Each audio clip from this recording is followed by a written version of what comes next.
Well, it's spring again. Or is it summer? What is time? Either way, it may be time for a change, especially around the house. So how about a change that makes you super comfortable and makes your home look good too? Enter Brooklinen. Brooklinen was started to create beautiful, high-quality home essentials that don't cost an arm and a leg. And people, what a success! They are so confident you will love their products, they even offer a 365-day money-back guarantee. I have Brooklinen sheets. I love my Brooklinen sheets. So comfy. So give yourself the comfort refresh you deserve and get it for less at Brooklinen. Go to brooklinen.com and use promo code RATCHET to get $20 off with a minimum purchase of $100. That's BROOKLINEN.com and enter promo code RATCHET for $20 off with a minimum purchase of $100. That's brooklinen.com, promo code RATCHET. Feeling your best starts with what you eat. Sakara gives you the ability to not just eat healthy, but truly enjoy it with chef-crafted plant-rich meals that build a foundation for radiant health. Sakara is a nutrition company that focuses on overall wellness, starting with what you eat. Their organic, ready-to-eat meals are made with powerful plant-based ingredients and are designed to boost your energy, improve your digestion, and get your skin glowing. Now, I was just on their site picking out my meals for next week. They've got an amazing sunshine curry bowl with purple coconut sticky rice, purple potatoes, and seasonal veggies. I also can't wait for their red beet burger or their pink lady pesto with butternut squash and macadamia beet crumble. And right now, Sakara is offering our listeners 20% off their first order when they go to sakara.com/ratchet or enter code RATCHET at checkout. That's Sakara, SAKARA.com/ratchet to get 20% off your first order. Sakara.com/ratchet. Ladies and gentlemen, boys and girls, I am sick as shit. I think I told you last week that I was getting my second shot of the vaccine and I was nervous about it because I was really worried about getting sick. Well, as it would come to pass, I am really sick.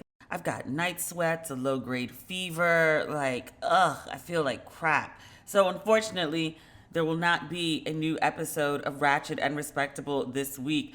Gotta wait till Tuesday to talk about Kwame Brown flipping on everybody. Sir has gone full Dracarys. I think we're on day 5, day 6, and he's still blowing fire. Everybody can catch it. We also need to talk about Nick Cannon becoming community dick at 39-40. Sir is working on his 7th child with, I think, the 4th mother of child. There's ASAP Rocky and Rihanna, who I've been calling Rihanna for years, but she calls herself Rihanna, so I figure I might as well call her what she calls herself. Shout out to the woman who left a comment and was like, one thing about Demetria, she won't Google no names. She actually does. I'm really bad with names in person and for this podcast. Ain't really much I could do about it, sis. You tried it though. Out of Chris and the media trying to make a story out of Chris Cuomo being a consultant for his brother. It's his brother. The fuck. Anyway, we'll be back next Tuesday. I should be fully recovered from whatever foreign chemicals are coursing through my body at this time. God willing. Ugh. But in the meantime, please enjoy one of my favorite episodes of Ratchet and Respectable, and I'll speak to you again next week.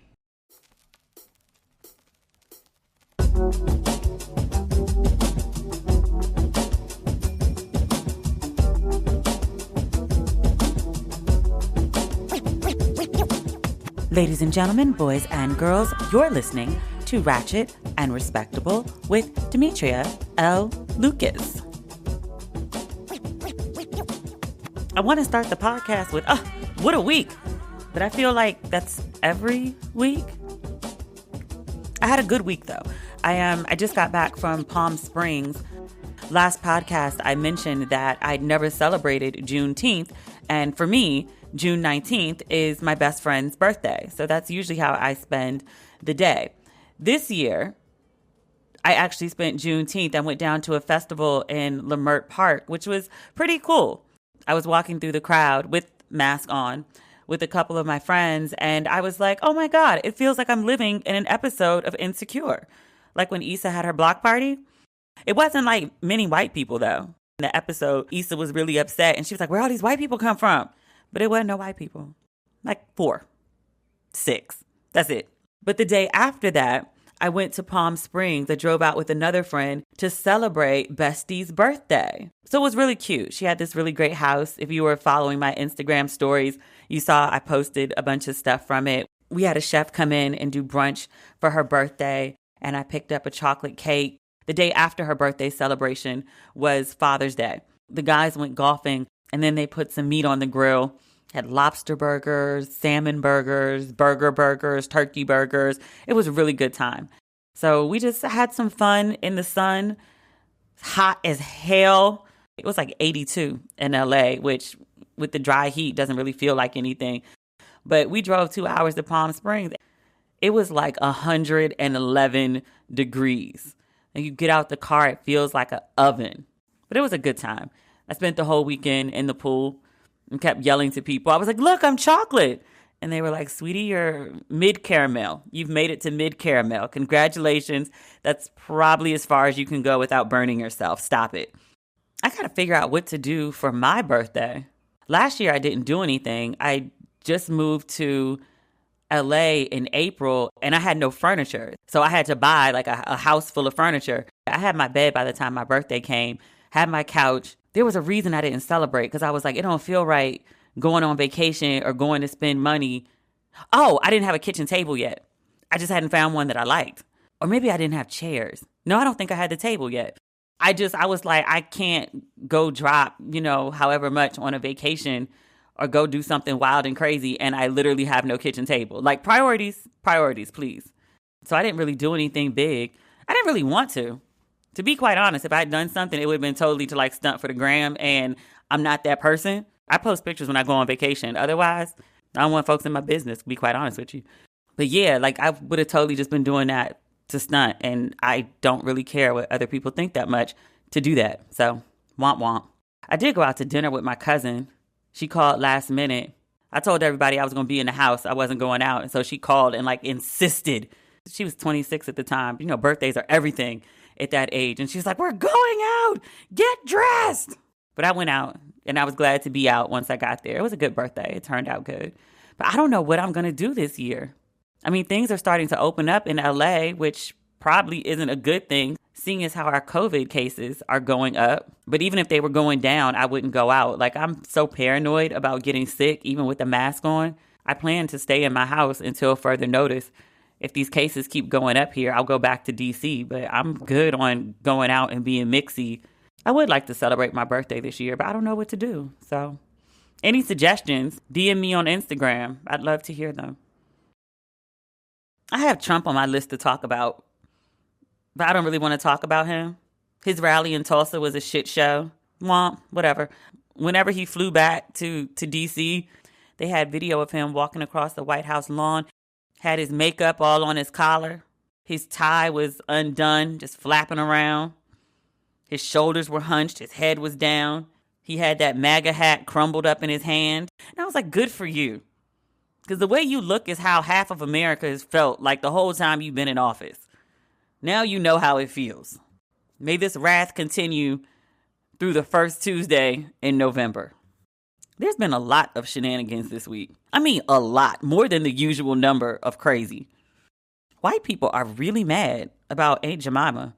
We talked about this last week. Like, we talked about all the companies who are changing their name or changing their branding or supporting Black Lives Matter or donating money or denouncing things that they've been fine with all this time. And Aunt Jemima was on the list along with Uncle Ben's and several other things. But white people have really honed in on this Aunt Jemima. Like, you're taking some heritage away. So I was like, oh, so Aunt Jemima and the Confederate flags have the same meaning to you?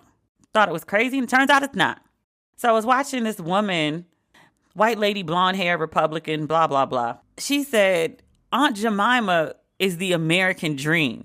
Her logic was, is the first face of Aunt Jemima was a black woman named Nancy Green. She was a former slave, and she was one of the first people to become a living spokesperson for a brand.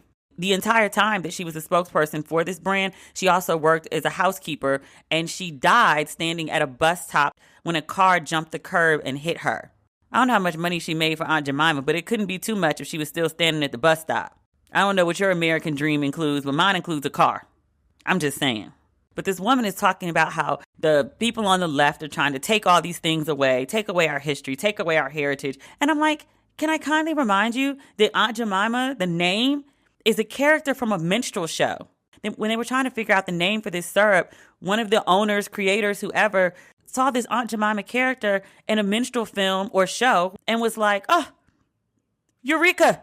And then if you look at the packaging of Aunt Jemima, it's all minstrel colors. Like literally that red, gold, white, and black. On a very, very early episode of Ratchet and Respectable, I was talking to Kenya Rankin. She's an artist. We were talking about the use of blackface by Gucci and also Prada and why these images not just exist, but persist in American culture. And so she was like, oh, minstrel imagery is everywhere. Like it's woven into the culture. Once you know what to look for, you're like, oh, you see it everywhere. The purpose of minstrel shows, the purpose of blackface was to remind black people of their inferiority, at least as perceived by white folks. And it's also used by white folks as an almost way of bonding over white supremacy. We talked about this last week with Dr. Stacey Patton, and she talked about how all these people would go to lynchings. It was a community event. They would take pictures. They would have postcards. They would send them around. It was a bonding experience over anti-blackness and white supremacy. Aunt Jemima, that label, that image, those colors, that's what they represent.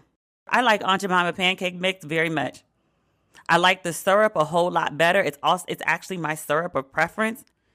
By all means, don't change the actual product. Change the label. Change the title. Change the image. You can keep the product. Did you see cousin Gary Chambers Jr.? Did you see this story? Down in Baton Rouge, there is a school called Lee High. It was originally Robert E. Lee. A couple years ago, they got rid of the Robert E. So Lee High. Members of the community want to change the school's name completely. One of the board members, Connie Bernard, whose name we would not know had she done her job. Folks want to get rid of the name for the school. Connie's like, yeah, very condescending. She says, quote, I would hope that they would learn a little bit more about General Lee because General Lee inherited a large plantation and he was tasked with the job of doing something with those people who lived in bondage to that plantation, the slaves, and he freed them. So Connie says this, and then there's another board meeting that comes after that. This is where Gary Chambers comes in. So Gary has shown up to talk about Robert E. Lee. He went and did his research. He gathered his information. He came to present this information about Robert E. Lee to Connie. Namely, that Robert E. Lee was trash, was an especially evil slave master. So Gary showed up with a clean heart and a clean mind to advocate on behalf of the ancestors, to change the name of the school, and deliver some facts about Robert E. Lee. While Gary is sitting in the audience, waiting his turn to talk about why the name of the school should be changed, he's listening to other people who are also there to talk about why the name should be changed. Gary happens to see Connie scrolling on her computer, looking at dresses. Now, Connie is a school board member. This is a school board meeting. Connie got one job, which is to listen to the people and then make a determination and vote. Connie ain't want to do that part. Connie liked the voting part. Connie ain't like the listening part. Connie would rather shop at work than do her job. So Gary got up. Gary was fired up. And Gary let Connie's ass have it. I could read it to you, but I won't do it justice. Do you mind if I play it for you, please? So I had intended to get up here and talk about how racist Robert E. Lee was, but I'm going to talk about you, Connie. Sitting over there shopping while we talking about Robert E. Lee. This is a picture of you shopping while we talking about racism and history in this country. Only white members of this board got up while we were up here talking, too, because you don't give a damn. And it's clear. But I'm going to tell you what the slaves, my ancestors, said about Robert E. Lee, since you don't know history, sister. Let me tell you that they said when he got the plantation, after he got off the field where 27,000 people died at Gettysburg, Connie, Robert E. Lee was a brutal slave master. Not only did when he whooped the slaves, he said, lay it on them hard. After he said, lay it on them hard, he said, put brine on them so it'll burn them. That's what Robert E. Lee did. And you set your arrogant self in here and sit on there shopping while the pain and the hurt of the people of this community is on display. Because you don't give a damn and you should resign. You should walk out of here and resign and never come back because you are the example of racism in this community. You are horrible. You know, Connie got up and walked out. She eventually came back. Her feelings was hurt. So this incident happens and it goes viral. And the Advocate goes and does a story. They go find Connie and they want to know what happened. Connie has an apology.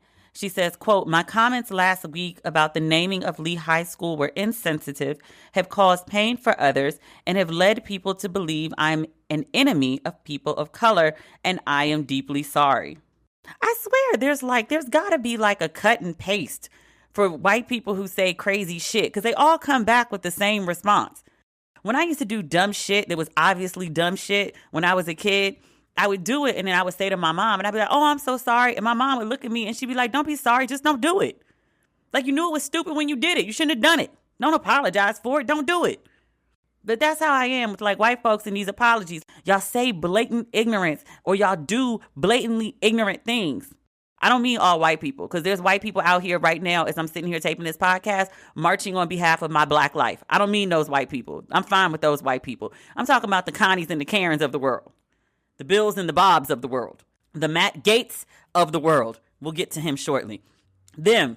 But they do this stupid shit and then they come back and be like, oh, I don't know. I'm sorry. I should have been more sensitive. Yes, you should have. Connie continues, I condemn racial injustice in all forms.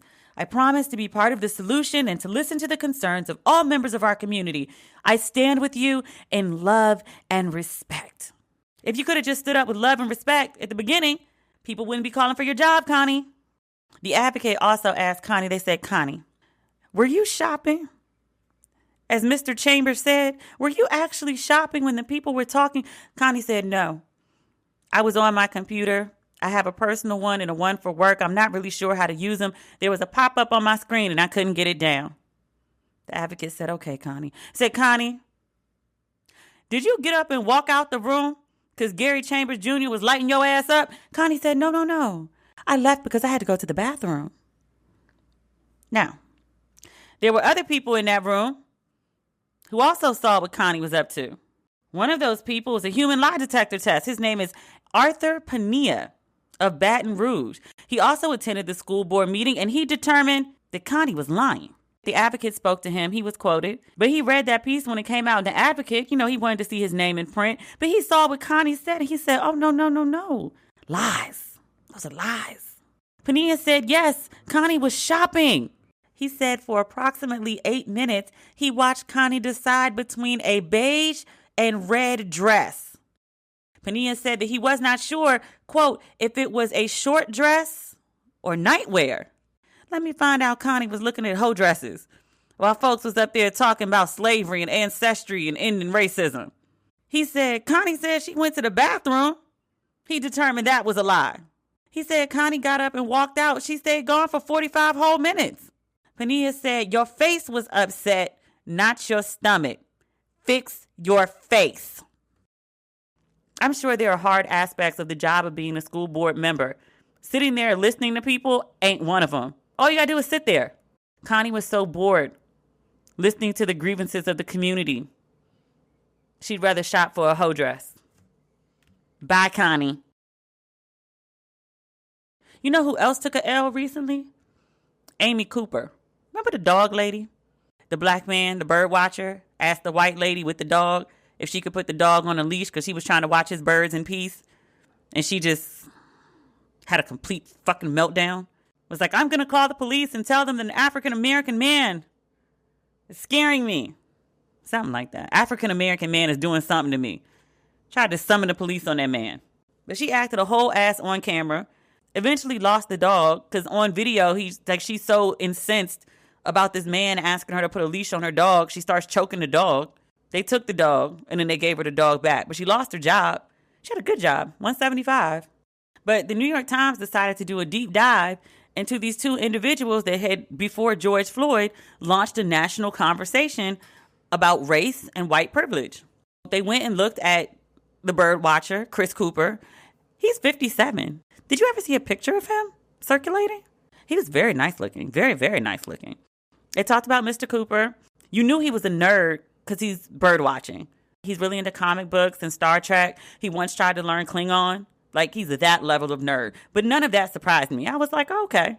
Mr. Cooper has a series of activities that he likes to do, all of which involve him minding his business. Miss Cooper, however, she has a different way of being. Amy, and I'm reading from the New York Times. I just want to be clear. I'm not reading from TMZ. I am not reading from the Daily Mail. I am not reading from the Inquirer. I am reading from New York Times, which is a reputable publication, just for clarity. So the Times reports that a few years ago, Amy Cooper was working at Lehman Brothers, and she began dating a married man. And she paid that married man $65,000 to leave his wife, and then also to pay for the abortion of another mistress of his that was pregnant with his child. Sir took the money, but then she found out that his wife was also pregnant and that he was planning to marry another woman who was also pregnant. So from what I can gather from the Times, it sounds like 3 women were pregnant. So he had his wife pregnant, his one mistress pregnant, and then another mistress pregnant too. And then there was Amy. So when she found out his wife was pregnant and that he also had this other woman pregnant, she sued him to get her money back. They settled out of court, so I don't know how much of her money she got back. But he and the wife did divorce. And then now Amy is friends with the wife, and she and the wife go on vacation. The wife was interviewed by the Times and spoke glowingly about Amy. And I was just like, this is some white people shit. I don't even understand that. Your husband cheat. Like, I get taking the anger out on him and not the mistress because he's the one that took vows. But me and the mistress can't be friends. That's a lot. The husband is now married to the second mistress that Amy had found out about. So because this woman couldn't just leash her dog, which was the park rules, none of this would have happened. She wouldn't have lost her job. She wouldn't have had all of her business published in an international publication. Now the whole world knows he was fucking a married man and paid him to leave his wife and his mistress to get an abortion. What kind of thing is that man slanging? Did you pay 65,000 American USD dollars dineros? I don't want nothing like that. I don't want to see it. I don't want to look at it. I definitely don't want to touch it. I don't want no parts of that. I don't want nothing that good. I don't want nothing that makes me think that paying $65,000 for it, and it's married, and he got somebody else pregnant, on a scale of 1 to 10. That thing better be a 10. 65,000 American US in cash dollars dineros? Ain't no penis on the planet worth that. I don't care how good it is. It can't be that good. Even if it is that good, there got to be somebody else out here delivering it for free. Penis is plentiful and cheap on the open market. 65,000 USD dollars dineros in cash? That is crazy. But she did it. And now everybody knows about it. All because her dumb ass couldn't just put a leash on the dog. Good luck on trying to get rehired, ma'am. Not only do people think you're a raging racist, they be like, you ain't got no good sense. 65,000 American USD dollars dineros in cash? Girl. Is there something interfering with your happiness or even something preventing you from achieving your goals? If so, it's very common. A lot of people can relate, including myself. The good news is BetterHelp is here to, well, help. BetterHelp's mission is making professional counseling accessible, affordable, and convenient, so anyone who struggles with life's challenges can get help anytime, anywhere. BetterHelp will assess your needs and match you with your own licensed professional therapist. You'll connect in a safe and private online environment, and you can start communicating in under 48 hours.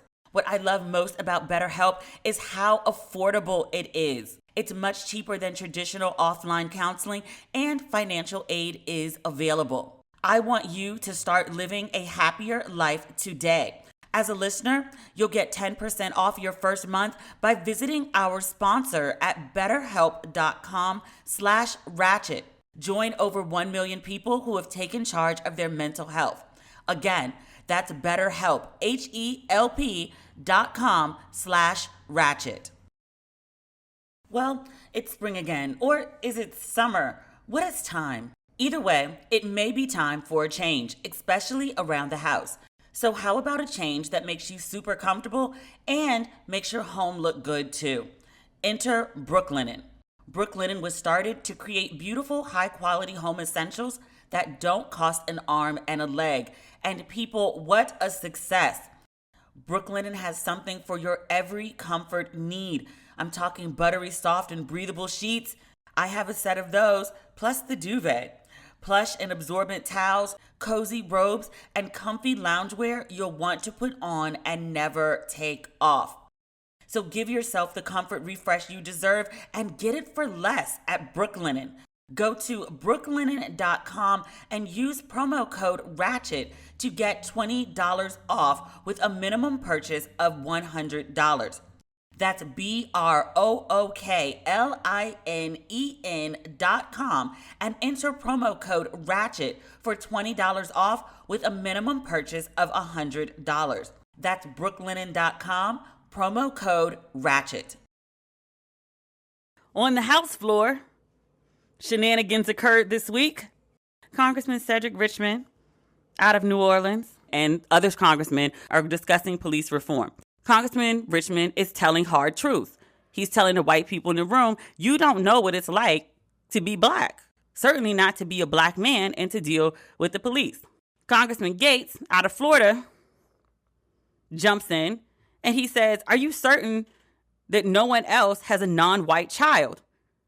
You know what? I'm just play this because me trying to convey it to you, you're going to lose the meaning of it. I will give you the benefit of the doubt that it is an unconscious bias that I'm hearing. Because at worst, it's conscious bias, and that I would hate to assume from any of the people on the other side. Will the gentleman yield? Sure. I appreciate your passion. Are you suggesting that you're certain that none of us have non-white children? Because you reflected on your black son and you said none of us could understand. Matt, stop. I'm not about to get sidetracked about the color of our children. We're talking about black kids. I reclaimed my time. You said that I reclaimed my time. I know. You want the discussion? I know that Gentleman reclaimed his time. I said I reclaimed my time. I already know that there are people on the other side that have black grandchildren. It is not about the color of your kids. It is about black males, black people in the street that are getting killed. And if one of them happens to be your kid, I'm concerned about him too. And clearly I'm more concerned about him than you are. So let's be clear about that. You're claiming you're more concerned for my family than I do? Who in the hell do you think you are? Gentlemen, if the shoe fits. You don't know how much we care about families. Kick dog holler. You should take those words down. I know you care about your family and love your family. The gentleman will suspend. The gentleman will suspend. The time belongs to the gentleman from Louisiana. Cedric, would you yield? Was that a nerve? So Congressman Gates, Matt, that's who Congressman Richmond is calling, Matt Gates from Florida. You know that man made all that damn commotion about his family and he ain't got no wife? And at the time, we didn't think he had a son. Unmarried, father to none. He made all that commotion just because he didn't want to talk about systemic racism and injustice. This video off C-SPAN starts to go viral. I posted it on my page. We all cackled. Like 80,000 people watched that video on my page alone, and we cackled all damn day. We had a great time. So the following day, Gates gets on Twitter, and he wants the world to know he has a son, Nestor, a 19-year-old Cuban boy who he's been raising for the last 6 years. He adds, quote, "We share no blood, but he is my life. He lives with me in Florida. I am so proud of him, and raising him has been the best, most rewarding, blah, blah, blah, blah, blah. So you got your ass handed to you on the House floor, and then you decided to come out the next day with a Cuban son. What does have to do with anything Congressman Richmond was talking about? Congressman Richmond was specifically talking about black men, black boys, black people. Your Cuban son? Now, there are black Cubans. Yes, absolutely yes. Nestor? He don't look black. Cuban in Miami looking like Nestor would fight you if you called them black. For him to trot out this son to counter a conversation about blackness and to make a point to Congressman Richmond, you don't know what I do. You don't know who I raise. You don't know what's going on. Like, no, you're actually confirming his point. He's talking about black people. You want to go trot out a white Cuban to make your point. Plot thickens. Sir jumps out here and says this grown-ass man is my son. Twitter goes and does what Twitter does best. Twitter goes and finds a picture of the boy that Gates had posted. The caption refers to his son, quote and unquote, as a local student. And if a teacher or someone who didn't know the child referred to him as a local student, that would make perfect sense. I've been somebody's child for 41 years. I assure you, my parents have never referred to me as just a local student.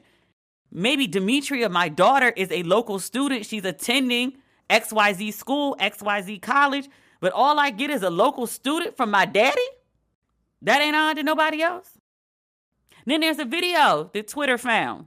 Gates is sitting in the foreground, Nestor is sitting in the back. He's trying to explain who Nestor is. He says, this is my helper. Sound like he wanted to say something with an S, maybe son, but what he went with is helper. So the kind of brown boy that you're raising, who you calling your son, you also calling your helper, that don't sound just a wee bit racist? Plot gets thicker.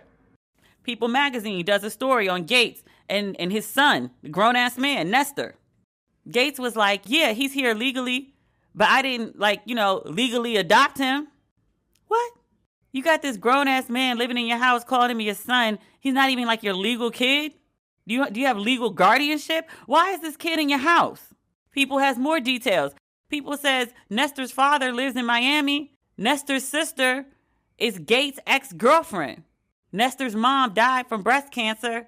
Okay, so this child has a living father. I'm going to guess Gates' girlfriend is kind of around his age, so a grown sister, but yet the boy is living with you? Why? Story don't make no damn sense. And I'm going to say it because everybody's thinking it. Where this grown-ass man sleeping in the house y'all share? He's sleeping in your bedroom, he got his own. Do you go in his bedroom at night? And for what purposes? And when did you start going in there? This sounded a little Eddie Long. You know what I mean by that. Eddie Long was grooming them young boys. He waited till those young boys were of legal age in the state before he started touching on them. I know Nestor is grown now, but I need somebody to do a deep dive and a deep dig. This story don't sound no parts are right. I'd like to hope that it is because I don't like the idea of a child being abused. I don't like the idea of a young man being taken advantage of. I don't like the idea of his parents or sister selling him. I want what Gates says to be on the up and up, but this story don't sound no kinds of right, y'all. And still, I don't understand why Sir jumped out there with this story. Congressman Richmond asked, he said, is that a nerve? Absolutely it was. Clearly it was. Because you jumped out here with this story. Nobody knew about this kid. And nobody was investigating this kid, calling him a kid. This grown-ass man. Sir said he's 19, he looking 25. Sir got all riled up. Matt Gaetz brought all of this speculation about his child, his sexuality, his possible inappropriate relationships with underage children. None of this had to be speculated about because, one, no one knew about Nestor. And if Gaetz had sat there and listened to a conversation about systemic racism and learned himself something that day instead of having a hissy fit, he wouldn't be dealing with none of this ish, none of this scrutiny. Every major newspaper in the country with the best investigative reporters in the business is deep diving into his life right now. By the time the New York Times is done with him, Matt Gaetz will not be electable. Sad. But he did it to himself. I say this often. I apply it to myself. Sometimes I don't apply it as much as I should, and y'all be sure to let me know. Shutting the fuck up is free. Feeling your best starts with what you eat. Sakara gives you the ability to not just eat healthy, but truly enjoy it. with chef-crafted plant-rich meals that build a foundation for radiant health. Sakara is a nutrition company that focuses on overall wellness, starting with what you eat. Their organic, ready-to-eat meals are made with powerful plant-based ingredients and are designed to boost your energy, improve your digestion, and get your skin glowing. Now, I was just on their site picking out my meals for next week. They've got an amazing sunshine curry bowl with purple coconut sticky rice, purple potatoes, and seasonal veggies. I also can't wait for their red beet burger or their pink lady pesto with butternut squash and macadamia beet crumble. Along with delicious plant-rich meals, Sakara also offers daily wellness essentials like supplements and herbal teas to support your nutrition. Experience the transformative power of plants with their best-selling Metabolism Super Powder. Made with organic raw cocoa, it works to boost energy, eliminate bloating, minimize sugar cravings, and reduce fatigue. And right now, Sakara is offering our listeners 20% off their first order when they go to sakara.com/ratchet or enter code RATCHET at checkout. That's Sakara, SAKARA.com/ratchet to get 20% off your first order. Sakara.com/ratchet. Whether it's taking a walk around your neighborhood, running errands, or venturing out on your own, you always want to feel safe. With Birdie, you can keep doing what you love with added peace of mind. Birdie is the personal safety alarm designed to be easy to carry and simple to use. When you activate your Birdie with a quick pull, the alarm will emit a loud 130 decibel siren and a flashing strobe light to help deter an attack. Now, I've never had to use Birdie for an attack, but I have tested it out at home. That thing is loud. Unlike pepper spray or other deterrents, Birdie is no danger to you. Over 300,000 Birdie alarms have been sold, and they have thousands of 5-star reviews. Join the flock today for a safer tomorrow. Right now, She's Birdie is offering our listeners 15% off your first purchase when you go to shesbirdie.com/ratchet. Go to She's Birdie, spelled SHESBIRDIE.com/ratchet for 15% off your first purchase. That's shesbirdie.com/ratchet. Technically, next on my list is to talk about White Jesus, but before we get to White Jesus, I want to talk about Bubba from NASCAR. Bubba Wallace. That's his legal name? His legal name is Bubba?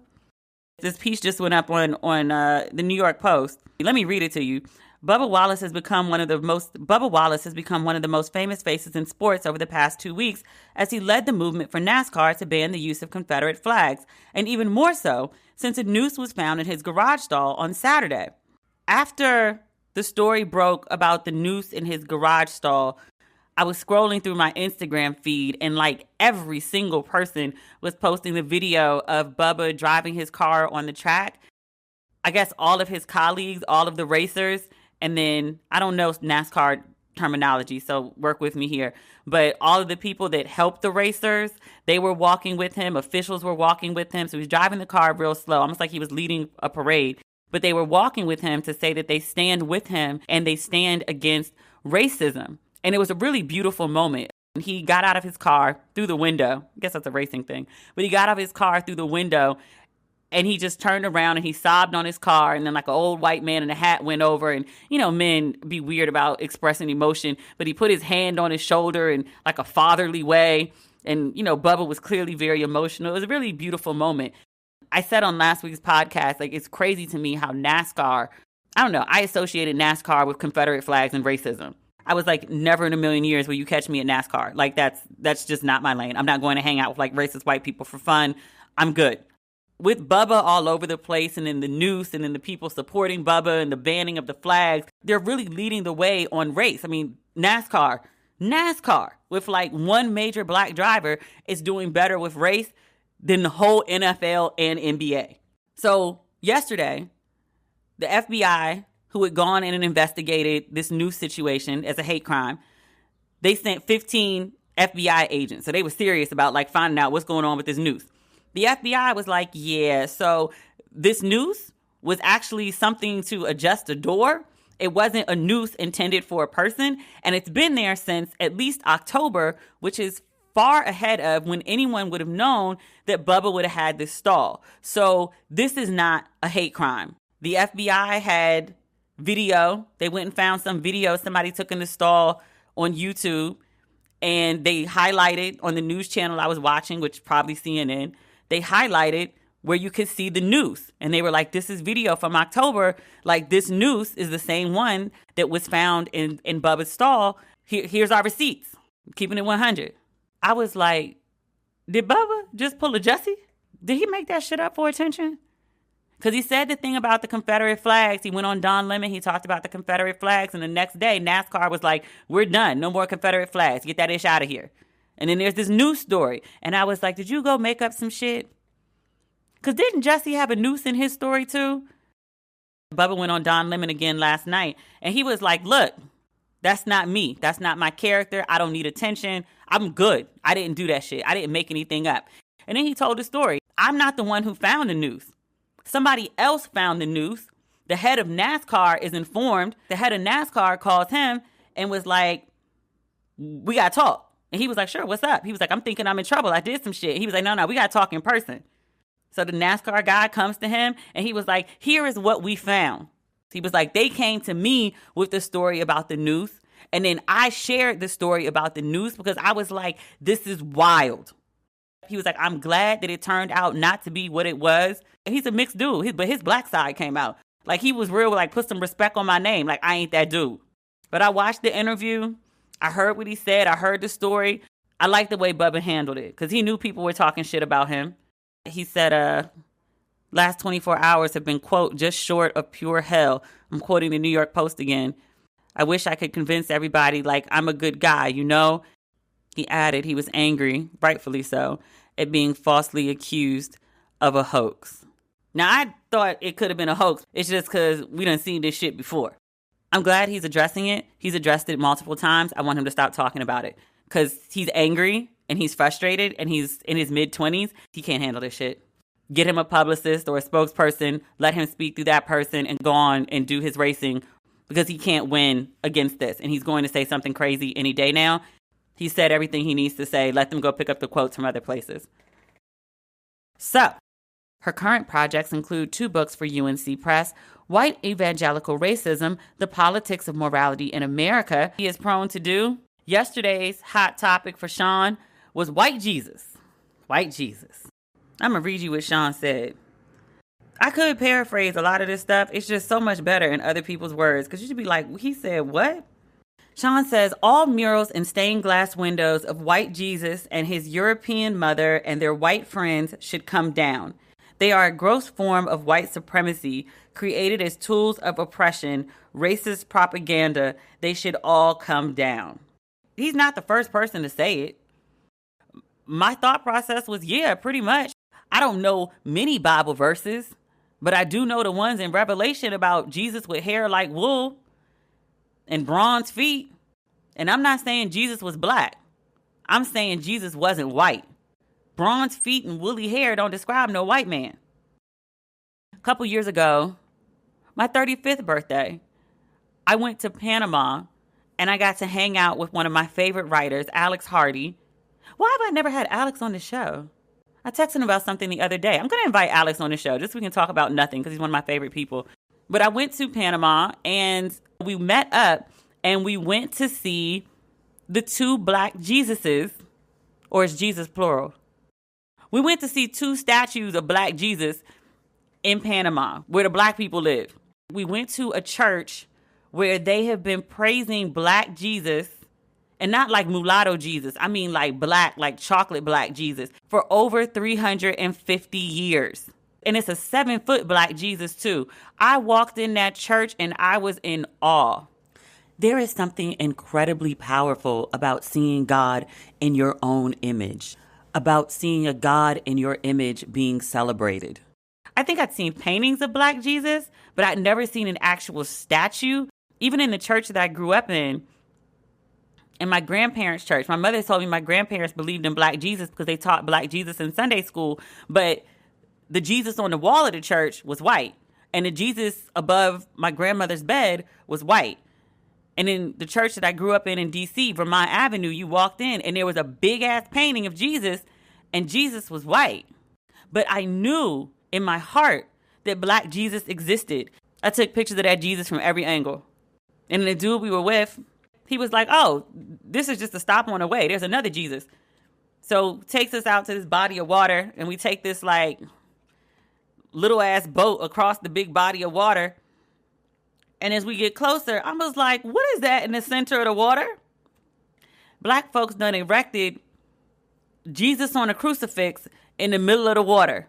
That water was warm like bath water. That was wonderful water. So I'm all excited about seeing these two black Jesus, right? Jesuses. When I get back to the States, I call my dad and I'm like, Dad, I was in Panama. I saw the most amazing thing. He said, well, tell me, what did you see? I said, Dad, I saw black Jesus. He said, okay. I said, Dad, did you hear me? I saw black Jesus. There were two black Jesus or Jesuses. He was like, all right, I heard you. I said, Daddy, you're not excited about black Jesus? My daddy was like, up in Detroit, down the street from where your mama used to live, up on Livernois, they had a black Jesus. You ain't have to go all the way to Panama for that. So a couple years ago when I went back to Detroit, I was like, could you run me by the church over on Livernois? And my mom was like, okay, why? And I was like, I want to see Jesus. And she was like, oh, the black Jesus? Apparently everybody in Detroit knew about this black Jesus except me. I wasn't raised there, but I went there all the time. But nobody told me about black Jesus. They were like, it's not a big deal. I mean, the black Jesus been there since before you were born. I'm like, nobody could have told me? Here go my mother. I didn't know you wanted to see black Jesus. Who black ain't into black Jesus? Actually, a lot of people. I posted the picture from Good Times of Michael with black Jesus that looked like Ned DeWino. And 75% of my readers were like, yeah, white Jesus has got to go. It's terrible. White Jesus is gone. But I say like a good 20% of people. I mean, my DMs were unpleasant yesterday. But a whole bunch of black people were like, no. Why does Jesus' color matter? I was like, y'all don't see a problem with a bunch of black and brown folks praising a man who ain't in their image? It means that for whatever black and brown people need done in their lives, you got to pray to a white man to get it. You can't save yourself. You got to have a white man save you. This is the whole purpose of the imagery of white Jesus, no? You know I love the Lord, but I ain't been to church in a month of Sundays. This is not my lane. So I went and found somebody whose lane it actually was. I called our good friend Candace Benbow, and I was like, Candace, who is the expert on white Jesus and white supremacy? Dr. Anthea Butler is Associate Professor of Religious Studies and Africana Studies at the University of Pennsylvania. Professor Butler's courses include religion from civil rights to Black Lives Matter, religion in the African diaspora, religion in American politics, and ritual and practice in religious studies. She holds an appointment in Africana Studies at Penn and is part of the graduate group in the History Department. Her books include Women in the Church of God in Christ, Making a Sanctified World. That comes out in 2021. And Reading Race, How Publishing Created a Lifeline for Black Baptists in Post-Reconstruction America. She also has a PhD in religion from Vanderbilt University. You will enjoy her and you will want more. You can find more on Anthea Butler, Anthea Butler.com. Ladies and gentlemen, boys and girls, buckle in tight and prepare yourself for Dr. Anthea Butler. So I know I'm onto something here, but I don't have the right context for it, which is why I wanted to talk to you. I want to talk about how white Jesus has been used as propaganda on brown and black folks. It actually did better propaganda. If it was merely propaganda, then it would have been a time that there wasn't a picture of white Jesus. It's always been like this. If Europeans control the narrative, then Europeans are going to make Jesus look like what he looked like to them. You know, they do this, and they're the ones that are in power. Once you get out of slavery and we get into the Reconstruction period and beyond, you know, who's selling pictures of Jesus? White people. Who gets to model this? White people. And so you can see, like, in churches in the 20s, 30s, and 40s, people who were selling things, and black people sold this stuff too. When you got it from, you know, like a supplier, like you would just buy your dresses or whatever. When you got it from a supplier that did like church supplies, like your pews and everything else, the Black Baptists sold white pictures of Jesus. They didn't sell black Jesuses. Now they talked about it. And some of them did put some iconography up like this. And you have a Black Madonna and child for the Garveyites and the teens and the 20s. But, it's white Jesus until really the 60s. How do we get this prevailing image of white Jesus when I believe it's Revelations? You tell me, where we've got like bronze foot. Yeah, with bronze and woolly hair. Yeah. Yeah, because basically, again, white people. How many times I gotta say white people? I may be rude, but I'm just like, who controls it? Who does it? I mean, if you go to other countries, people make Jesus look like what they look like. I went to Ethiopia when I was in grad school. When we went there's two images they always have called the Theotokos, which is basically mother and child, Mary and Jesus, right? There were two Theotokuses in the room when we met the Ethiopian patriarch. One was black and looked like an Ethiopian. The other was white. And all the white people from ITC, black people from ITC lost their minds. Because basically they were like, why is this white Mary and Jesus here? And I'm like, they don't think about race like y'all think about it. This is like, we're showing both sides of this thing and we just gonna show it. And that's that. They're not the same kind of racial issues we have. We've been dealing with, racist white folks. This is Ethiopia. They kicked the white folks out. And what, if anything, does it do to brown and black people to constantly see this image of Christ, their Savior? It conditions you. To what? To basically be like the meek and lowly Jesus. But the white people who are promoting that white Jesus ain't trying to be meek and lowly. Why do I have to be? No, they don't have to be. That's white supremacy. That's the point. Break that down for me, like I'm slow. If Jesus looked like you, then you don't have to be meek and lowly. If Jesus looks like you, then you can say that you are directly from this lineage. I mean, this is not going to go. We're not going to hit this in 20 minutes or 30 minutes, darling. Trust me. This is like semesters of teaching. What does it do for them? It empowers them. Jesus looks like them. If you black and you just gotta hope, you can still love Jesus. There's tons of black women who love Jesus. Jesus is my man. Jesus is my boyfriend. Now I don't imagine that they sit up here thinking that they being with a white man. Maybe they are. I mean, that's a question that a lot of Christian women need to ask. Black Christian women need to ask themselves. Are you imagining Jesus as the one who takes care of you as this white dude? Because if that's what you're imagining, then maybe you got a problem. I mean, if you just want a white dude, go get a white dude. I was more like, Jesus is my homeboy. Like, we can hang out. Yeah. Like, we're always there. So then you hang out with, but are you hanging out with a white dude? Are you hanging out with a Middle Eastern guy? Well, so Jesus in my head looks kind of like Jesus from Good Times. I mean, it's kind of like Ned Wino, but it's like a dark-skinned, woolly-haired Jesus. But a lot of people don't even realize that Ned, that picture of Ned Wino that was used as Jesus, they don't even resonate with that. Oh no, I've always believed in Black Jesus. Yeah, well, that's good. But how old are you? 41. See, you're a different age frame. You're 41. My mother's somebody who's 65 and over. Well, so I asked my mother about this the other day because my grandfather was a pastor, which makes his wife his first lady, but they passed away. And I was talking about white Jesus, and I remember the white Jesus on my grandmother's wall. And I was like, I'm out here talking about Black Jesus, denounce white Jesus. And I was like, my grandmother will rise up and haunt me. And my mother texted me, and she was like, your grandmother was fine with that. Your grandmother taught Black Jesus in Bible study. Yeah, and I think a lot of people did. I do think a lot of people did. But I also think, and this is the truth, I also think that a lot of people don't like that imagery to change because that's what they're used to. They haven't thought about white supremacy underneath it. They haven't thought about any of it. How deep is white supremacy in Christianity, in America at least? Let me sell my new book. By all means, please do. Coming out early next year, white evangelical racism, the politics of morality in America. Oh dear, that's a lot. So guess what? Yeah, it's racist. It's a lot racist. Christianity is racist.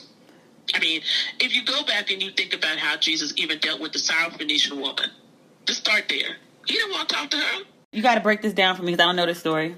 The story is like when the Syrophoenician woman comes to him and he's just ignoring her. And she says, the dogs are eating off the crumbs of your table. Why can't you give me something? He has to pay attention to her.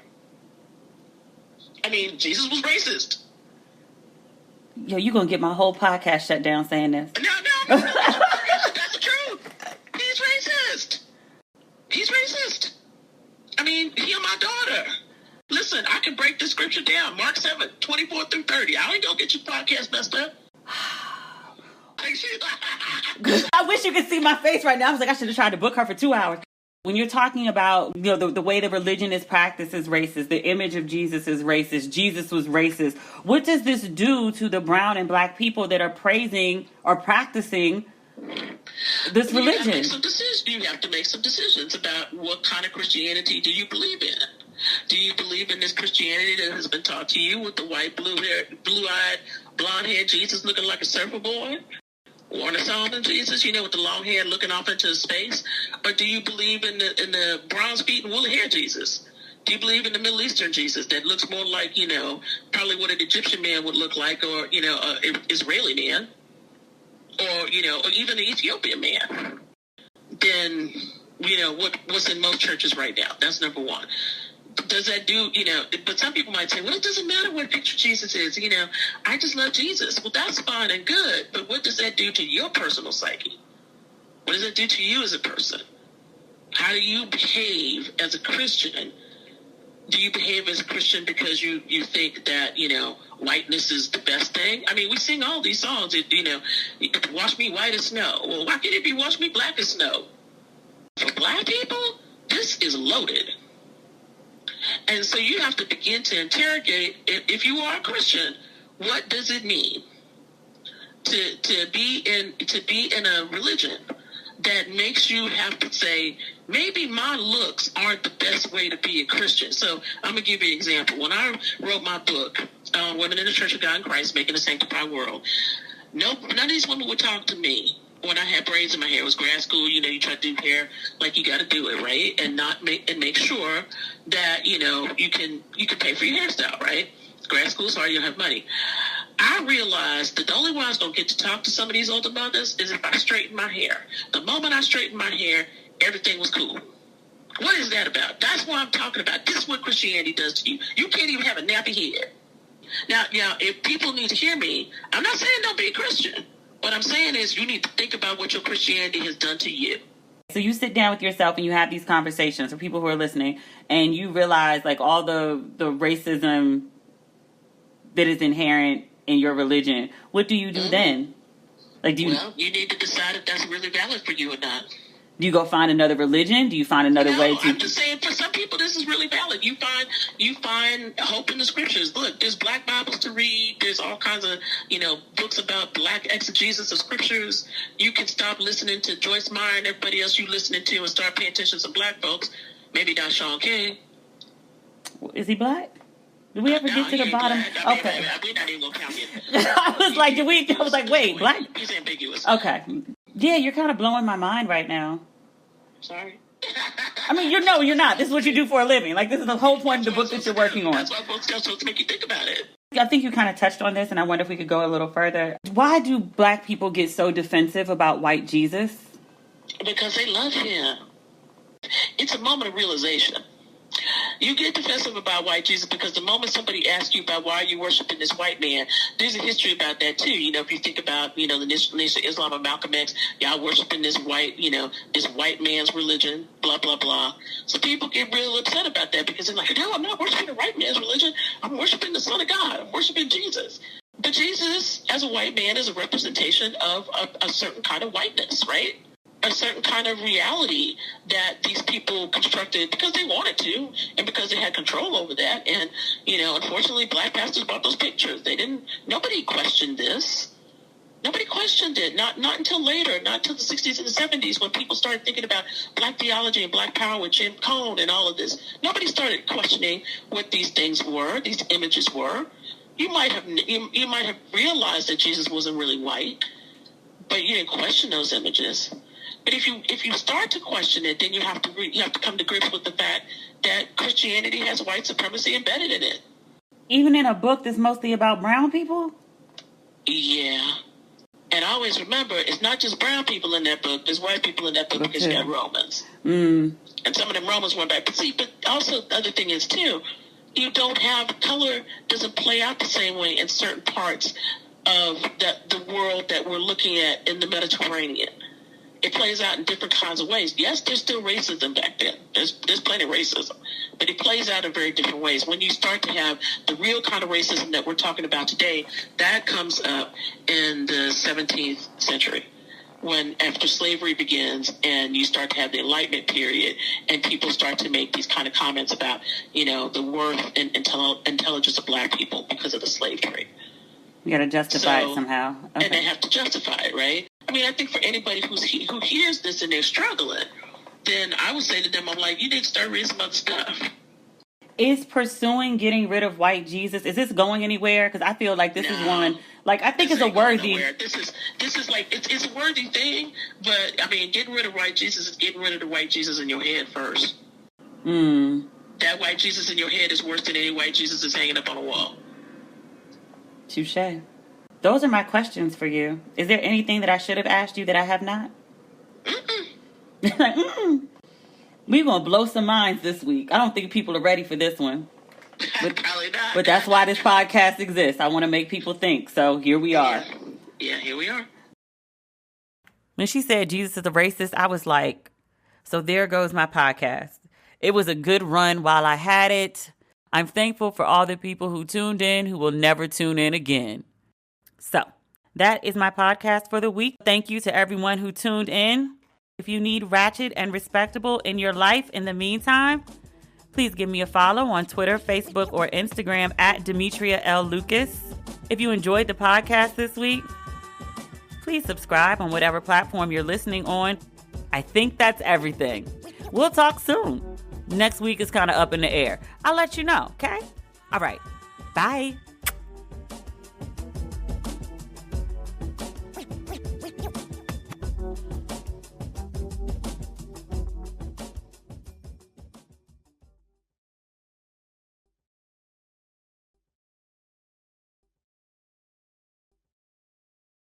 Feeling your best starts with what you eat. Sakara gives you the ability to not just eat healthy, but truly enjoy it with chef-crafted plant-rich meals that build a foundation for radiant health. Sakara is a nutrition company that focuses on overall wellness, starting with what you eat.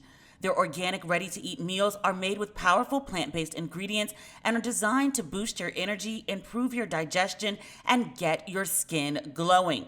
Now, I was just on their site picking out my meals for next week. They've got an amazing sunshine curry bowl with purple coconut sticky rice, purple potatoes, and seasonal veggies.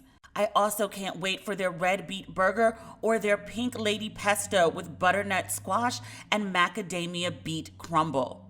Along with delicious plant-rich meals, Sakara also offers daily wellness essentials like supplements and herbal teas to support your nutrition. Experience the transformative power of plants with their best-selling Metabolism Super Powder. Made with organic raw cocoa, it works to boost energy, eliminate bloating, minimize sugar cravings, and reduce fatigue. And right now, Sakara is offering our listeners 20% off their first order when they go to sakara.com/ratchet or enter code RATCHET at checkout. That's Sakara, SAKARA.com/ratchet to get 20% off your first order. Sakara.com/ratchet.